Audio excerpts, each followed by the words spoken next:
Bên na bài chụp dùm. Hả? Bên na.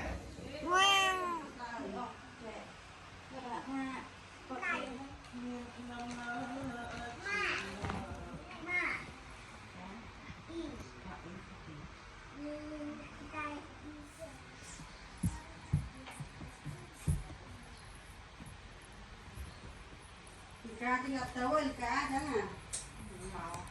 Cái cú.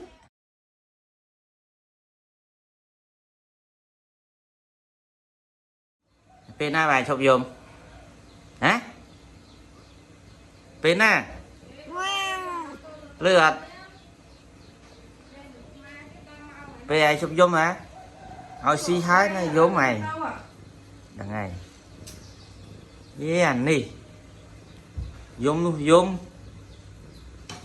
Hồi xí ấy rồi ai xí chưa? Chụp dùm á. Hẹn mốt.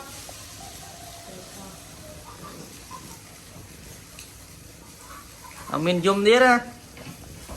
Thôi chăng. Thôi ở cái bàn chân này.